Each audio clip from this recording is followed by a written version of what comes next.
Yamakoshi, Japan is the origin ground of the magnificent nishikigoi we all highly appreciate. A very small area packed with breeders and koi houses, creating better koi every year. There is something magical about this place. The air, the colors, the people. True magic can be touched here. One of the cornerstones of the koi industry are the special ponds constructed of mud. Some of them are a glance into history, where these shallow ponds were used to farm rice. Niigata was a very isolated area in the winter in those days, and the mud ponds had their use in keeping fish for consumption during winter time. Nowadays, Niigata rice is still considered to be one of the finest in the world, but most people know this area from its koi. The mud ponds are being populated in early spring and offer space, water and natural light. Koi breeders have multiple mud ponds, and in Niigata they are isolated areas in the mountains. During the season they visit the ponds multiple times a day, for feeding and checking the area. And there are valid reasons for that, as a mud pond can be a very hostile environment to koi. This video will explain some of these dangers. It is only because of the knowledge and dedication of breeders why koi can develop and mature in mud ponds. And this is not an easy task, as we are dealing with nature here. So here we go.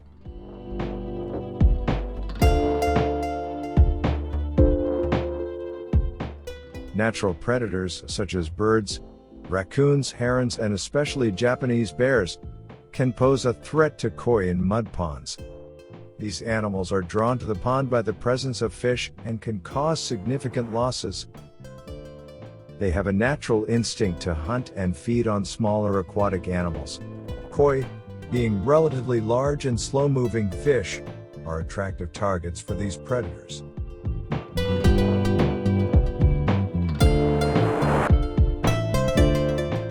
A single visit from a predator can result in significant losses of koi.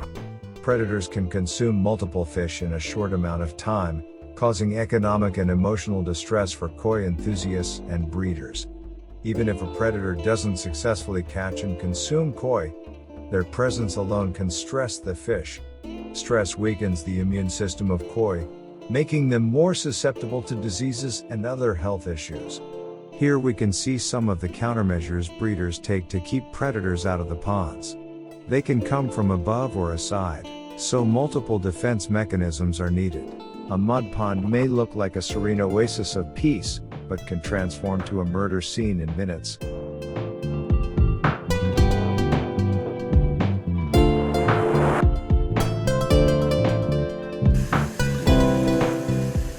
When koi are released in the mud ponds, breeders count on high water temperatures and stability. These factors are needed to make them beautiful and healthy, so that they can be harvested in autumn in the best possible condition. But we are dealing with climate changes here as well. In short periods of time, tremendous amounts of rain can fall, jeopardizing the overall water quality. When we look at the climate in detail, we can see that high temperature in summer are to be expected. The koi metabolism will thrive with high water temperatures, but there is a limit to that. When water temperatures rise above 26 degrees, the koi protects itself and slows down in development. The last years, the summers are becoming extremely hot, and we might see increasing influence on koi development in the coming years. When studying the overall temperatures combined with the amount of rain, we can see that during the growth period a rain spike is occurring in July. This month is traditionally the wettest of the mud pond period. We will discuss the disturbing effects of rain later on in this video.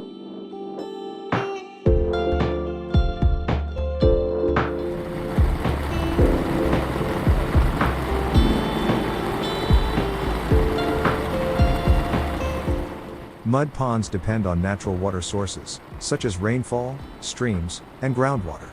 This reliance makes them susceptible to rapid changes in water quality. Heavy rains can cause runoff from surrounding areas, introducing pollutants, fertilizers, and pesticides into the pond, which can lead to a cascade of problems.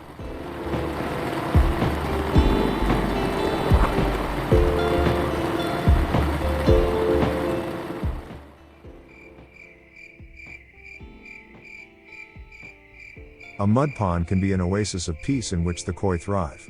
However, the balance is precarious. A small fluctuation in temperature, for example, can already lead to major consequences. For instance, an influx of nutrients can trigger harmful algae blooms, which consume oxygen in the water. Low oxygen levels can lead to hypoxia, a condition that can suffocate koi, especially younger fish that are less resilient. Additionally, during dry spells, evaporation can concentrate pollutants, further degrading the water quality. The biggest problem are extremely dangerous pH crashes. The chemical balance in a mud pond is very prone, and easily destroyed by heavy amounts of rain. The results are devastating, as koi are unable to deal with big pH fluctuations. It is in this period that breeders must try to retain a vast amount of alkalinity to prevent crashes from occurring.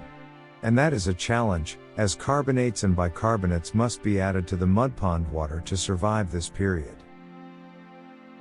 It is obvious that the quality of the water must be excellent in order to exploit the maximum potential of the koi. However, man is not able to control nature but can only anticipate changes. This makes the growth period unpredictable, and a plaything of nature. This danger is what the growers have to humbly endure, hoping for a good outcome. An outcome, where majestic koi can be harvested from the mud.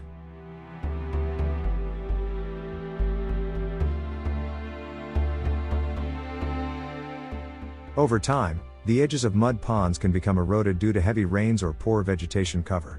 This erosion not only reduces the size of the pond, but can also impact the natural filtration processes that help maintain water quality. The loss of habitat can have dire consequences for both koi and the ecosystem, as it disrupts the balance of life in and around the pond. However, natural erosion is not the biggest threat to the koi in the mud ponds. The prefecture of Niigata is prone to earthquakes that can be extremely destructive.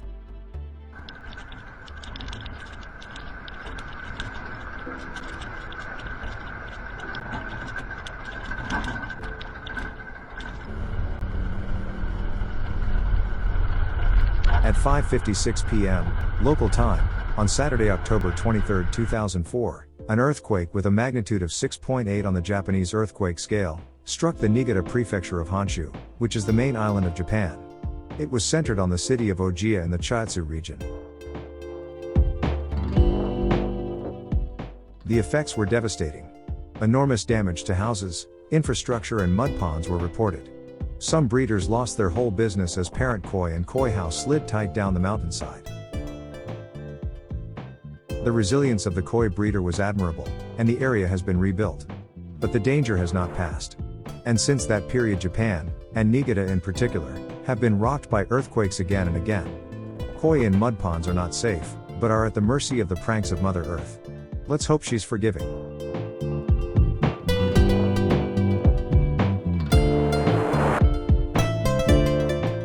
And that brings us to the end of this video.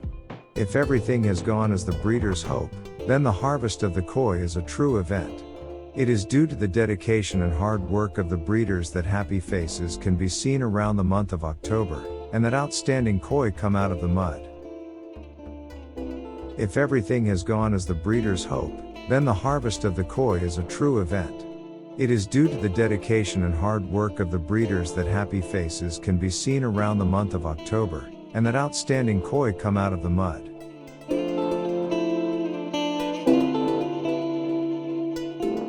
I hope you appreciate the video. And subscribe to the channel, so you don't miss the next. I look forward to seeing you again at the channel.